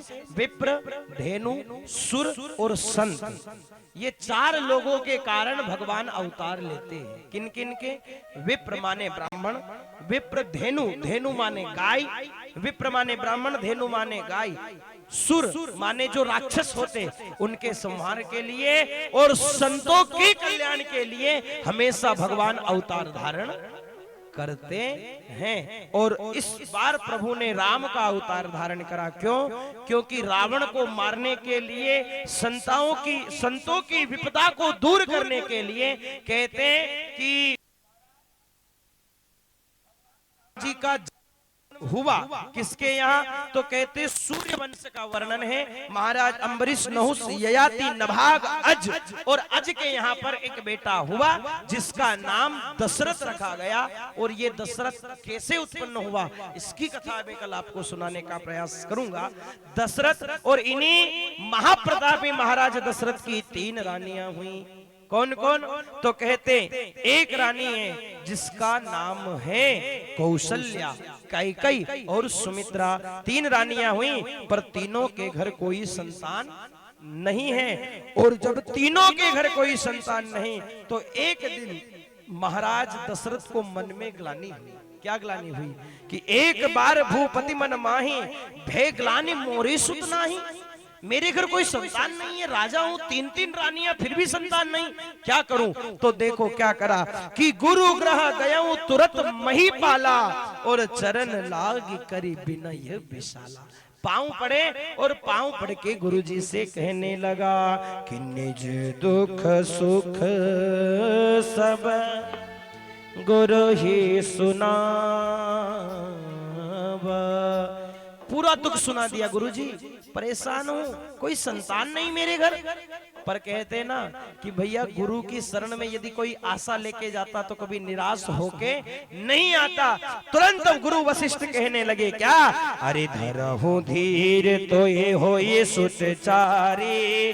श्री राम जय राम जय जय रामा। धीरज धरहु हो ये सुतचारी। श्री राम जय राम जय जय राम। गुरुजी ने कहा चिंता मत कर, तेरे घर 4 छोरे होंगे। दशरथ जी सिर गुजाते हुए कहने लगे बाप 4 कहां से होंगे, एक भी नहीं है। गुरुजी ने कहा ऐसे नहीं होंगे, यज्ञ करना पड़ेगा। और कहते गुरु वशिष्ठ जी महाराज ने श्रृंगी नाम के ऋषि को बुलाया और यज्ञ किया। और क्या हुआ? भगति सहित मुनि आहुति दीने, प्रगटे अग्नि चारु कर लीने। भगवान यज्ञ नारायण प्रकट हुए। कैसे? प्रगटे अग्नि चारु कर लीने। चारु माने एक खीर का पात्र लेकर उत्पन्न हुए। और किसको दिया? वशिष्ठ जी को, गुरु जी को। और गुरु जी ने फिर राजा को दिया और कहा राजा सुन, इस प्रसाद के 2 भाग करना। ये प्रसाद एक भाग में बचना नहीं चाहिए। 3 रानी है, ऐसी युक्ति लगाना कि प्रसाद के 2 भाग होकर ही बटे। कहा गुरुजी कैसे बांटूंगा? कहा सुन, प्रसाद के 2 भाग करना, पहला भाग बड़ी रानी को देना, ठीक है, फिर दूसरे भाग के 2 भाग करना, एक भाग उसमें से छोटी रानी को देना और बचे प्रसाद के फिर 2 भाग करना और उन बड़ी रानी और छोटी रानी से कहना कि अब तुम मंझली रानी को दीजिए। यही भेद बताया, वैसा ही करा। ले गए, पहला प्रसाद का भाग बनाया, सो कौशल्या को दिया, फिर जो प्रसाद बचा था उसके 2 भाग किए, एक भाग कौशल्या को दिया और बचे प्रसाद के फिर 2 भाग किए गए। आ भाग कौशल्या ने दिया और पा भाग मैया कैकेयी ने सुमित्रा को दिया। इस तरह एक भाग कौशल्या को मिला, एक भाग कैकेयी को मिला और इन दोनों रानियों के हाथ से आ भाग व पा भाग मैया सुमित्रा को मिला। इस तरह प्रसाद के कितने भाग हो गए? 4। और संतान कितनी होगी? 4। कहते आज वही समय आ गया कि रावण नाम का एक राक्षस हुआ। कहते किसके यहाँ? तो कथा आती है कि विश्रवा नाम के एक ऋषि हैं जिनकी एक पत्नी जिसका नाम है केकसी और इलबिदा। 2 पत्नियां थी इनकी। केकसी जो थी, इससे 2 पुत्र उत्पन्न हुए थे, कुंभकर्ण और विभीषण। और इलबिदा जो थी, इससे एक पुत्री हुई थी जिसका नाम था शूर्पणखा। और एक और इनका भाई है जिसे विभीषण भी कहा जाता है। रावण, कुंभकर्ण, विभीषण यह केकसी से हुए और इलबिदा नाम की जो इन विश्रवा की पत्नी थी, इससे एक बेटी हुई जिसका नाम शूर्पणखा हुआ। और इसी शूर्पणखा के कारण आगे चलकर लंका का समन होगा, ये हम आपको आगे बताएंगे। कहते हैं कि इस रावण, कुंभकर्ण ने, विभीषण ने ब्रह्मा की तपस्या करी और ब्रह्मा को प्रसन्न करा। रावण ने कहा अमर कर दो, अमर नहीं कर सकता। तो कहा फिर ऐसा आशीर्वाद दो कि या मोहे नर बानर दोई मारे, या तो कोई मुझे नर मारे या फिर कोई बानर मारे। ब्रह्मा जी हंसने लगे, भोले बाबा हंसने लगे। पार्वती ने पूछा हंस क्यों रहे हो? कहा ये रावण पैदा तो हुआ पर पता नहीं था कि ये मरेगा कैसे, और ये अच्छा करा कि इसने इसकी मृत्यु खुद ब खुद ढूंढ ली। और आज देखो कथा आती है, विभीषण से कहा तुम मांगो, कुंभकर्ण से कहा तुम मांगो। कुंभकर्ण मांगना तो इंद्रासन चाहता था पर जिह्वा फिसल गई, सरस्वती बैठ गई और इंद्रासन की जगह निंद्रासन बोल दिया। सो आशीर्वाद में निंद्रासन मिल गया। इधर कुंभकर्ण ने कहा कि मोरे प्रभु प्रीति रति होई, प्रभु मुझे तो राम के दर्शन हो जाए, मेरा मन भक्ति में लग जाए, ऐसा आशीष दीजिए। सो आशीष ब्रह्मा जी ने दिया। और रावण को जब वरदान मिल गया कि नर और बानर, अब इसने ऐसा वरदान इसलिए मांगा था कि नर मुझे मार नहीं सकता और बानर को तो मैं मार कर खा जाता हूं, वो मारेंगे कैसे, इसलिए नर बानर मांगा था। अब देवता घबराने लगे, तीनों लोक में अत्याचार रावण करने लगा। और जब तीनों लोकों में अत्याचार होने लगा तो कहते हैं आज यहां पर गौ माता घबराने लगी। और गौ माता कौन है? पृथ्वी का रूप गौ माता ने लिया। और आज सारे देवता दौड़कर भोले बाबा के पास गए, कहा नारायण कहाँ हैं, अवतार लेने को कहो। तो भोले बाबा कहते हैं एक ही बात, क्या कि हरि व्यापक सर्वत्र समाना, प्रेमते हो ये प्रगट में जाना। भैया नारायण सब जगह हैं पर तुम उसे प्रकट कर सकते हो तो कर लीजिए। और उसी समय देखो आज जब देवताओं ने मिलकर भगवान नारायण को पुकारा तो आकाशवाणी हुई। और क्या आकाशवाणी हुई? भगवान की आकाशवाणी होती है और आकाशवाणी कहती है अरे देवताओं तुम चिंता न करो, अब मैं अवतार लूंगा और सूर्य वंश में अवतार लूंगा, पृथ्वी का भार समन करूंगा और मेरे भगत नारद का दिया हुआ श्राप भी मैं फलित करूंगा।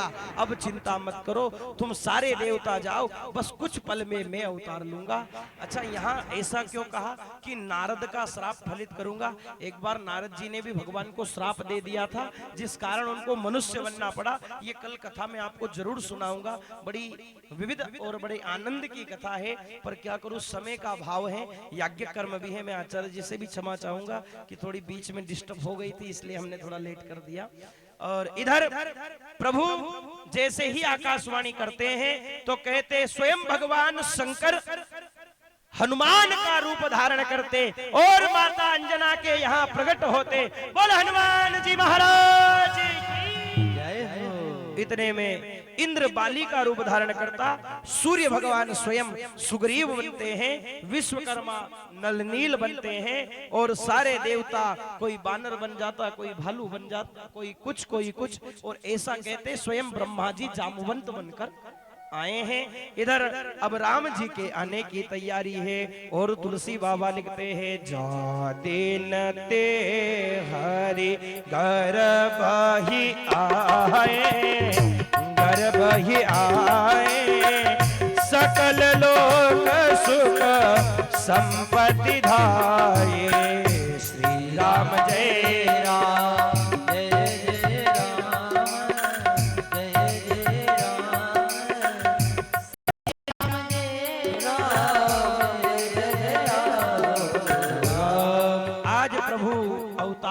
की ओर हैं और कहते हैं प्रसाद दिए हुए 12 महीने हो गए पर अभी तक कोई संतान नहीं हुई। तो आज दशरथ जी को चिंता होने लगी और क्या हुआ, वही शुभ समय आ गया। नौमी तिथि मधु मास पुनीता,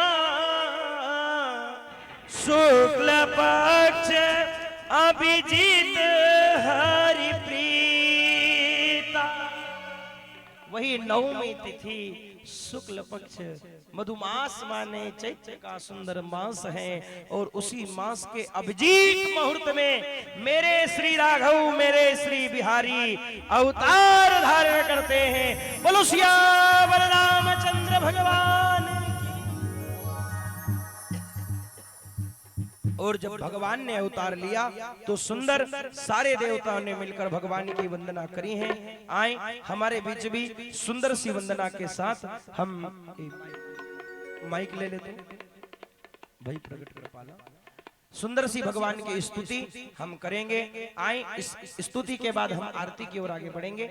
आज अवध में राम जी का जन्म हुआ है और जब जन्म हुआ तो आज मैया कौशल्या ने सबसे पहले राम जी के दर्शन करते हुए चर्चा करी है और कहा है क्या, हो भय प्रकट कृपाला दीन दयाल कौशल्या हितका, हर्षित महतारी मुनि मन अद्भुत रूप विचार, हो लोचन अभिरामा धनु घनश्यामा, निज आयुध भुज चार, हो भूषण मन माला नयन विशाल, अरे शोभा सिंधु करारी, कह कोई कर जोरी स्तुति तोर, कई विधिनार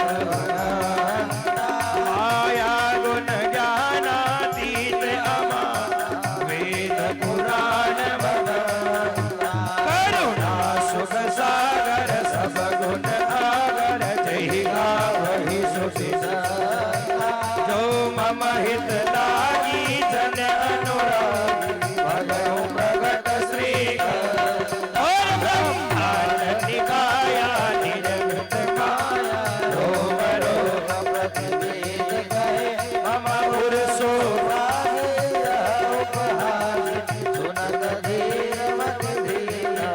अरे उपजान ज्ञान प्रभु मुस्कान, चरित बहु कीन, यही कथा सुहाई मातु भुजाई, जय अंगार सुख प्रेम, माता पुनि बोली हो मति डोल, तजहु तात यह रूपा, जैसे सुशीला अति प्रिय शीला, यह सुख परमा। और क्या हुआ देखो, इतने में ही आज जब भगवान ने अवतार लिया तो कहते 4 हाथ है भगवान के, शंख चक्र गदा है। और जब अवतार लेते तो मैया कौशल्या कहती प्रभु तुम तो मेरे बाप बन के आ गए, अरे बेटे बनो ना। भगवान कहने लगे क्या करूं, कहा उपजा मनु ज्ञाना प्रभु मुस्काना, चरित बहुत विधि कीन चहे, और यही कथा सदाई मात बुझाई जही प्रकार सुत प्रेम लहे। जैसे एक छोटा बच्चा होता है, भगवान ने दो हाथ हटाए बच्चा बन गए। कहा अब क्या करूं? कहा ऐसे काम नहीं चलेगा, सुनो। कहा क्या करूं? अरे माता पुनि बोली सुमति डोली तजऊ तात यह रूपा, और की जे शिशु लीला अति प्रिय शीला, यह सुख परम अनूपा। मुझे बेटे का सुख चाहिए, मैं तुम्हें गोद में खिलाना चाहती हूँ, अपना दुग्ध पिलाना चाहती हूँ। और जब इतना कहा भगवान छोटे हो गए। माँ ने कहा और क्या करूं? माँ कहने लगी बच्चा जन्म लेता तो रोता है, जरा रो ना। भगवान कहने लगे अच्छा करा मैया, सबको मैं रुलाता हूँ तो मुझे रुलाएगी। और कहते ना माँ तो माँ होती है। माँ के कहने पर क्या हुआ? सुनी भजन सुदाना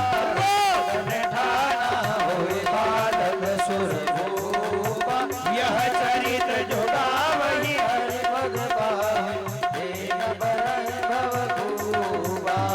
तेहि न परहि भव भूपा, तेहि न परहि भव भूपा। विप्रधेनु सुर संत हित लीन मनुज अवतार, निज इच्छा निर्मित तनु माया गुण गोपाल। बोले गोपालेश्वर भगवान की। आज भगवान का जन्म हुआ, आए थोड़ी सी बधाई हम भगवान की गाएंगे। सभी अपने स्थान पर जरा खड़े हो जाएं और उसके बाद आरती करेंगे। थोड़ा सा बधाई उत्सव हम भगवान के जन्म का मनाएंगे और आरती की ओर आगे बढ़ेंगे।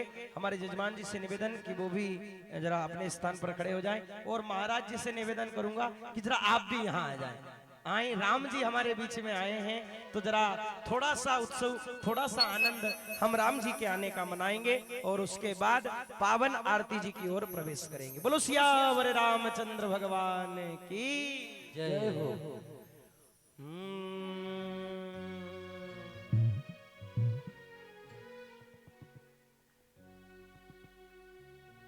अच्छा देखो, राम जी आज कहाँ आए हैं? हमारी इस कथा के अंदर।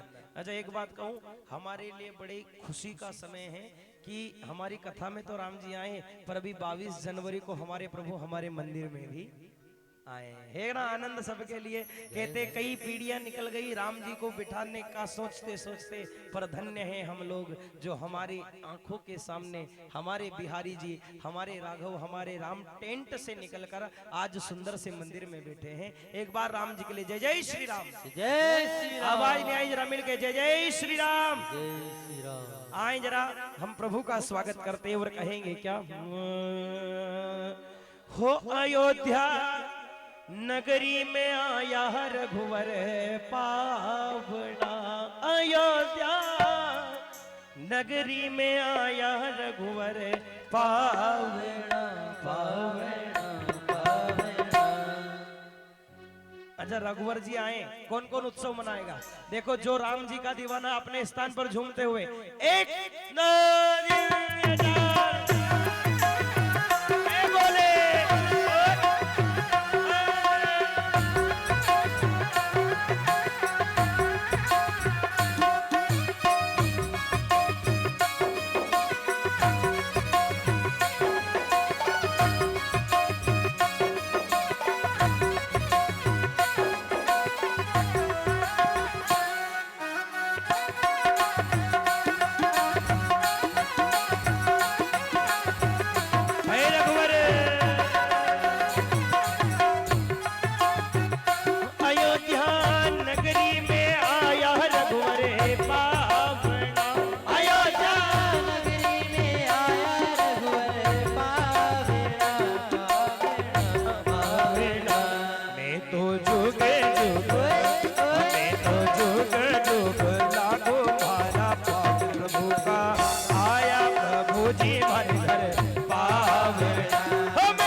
झूमते हुए एक दो दिन जय श्री राम।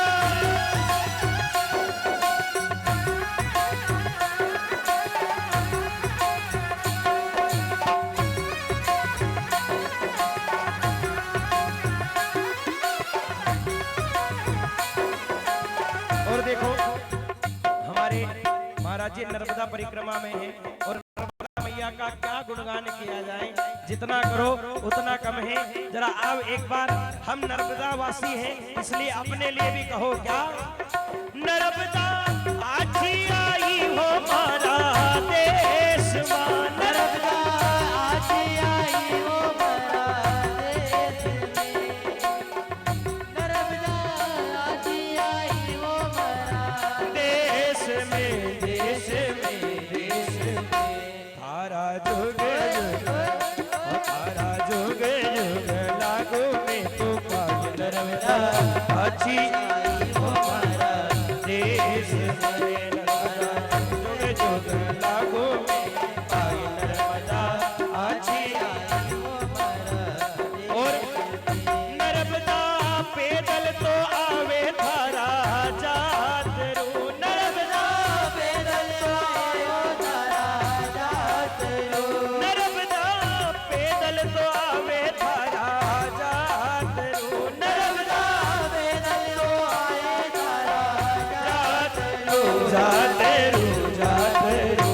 थे तो दुखियाड़ा, थे तो दुखियाड़ा दुख दूर करे भाई मांग नर्मदा आजी आई हो मारा देश माने तो।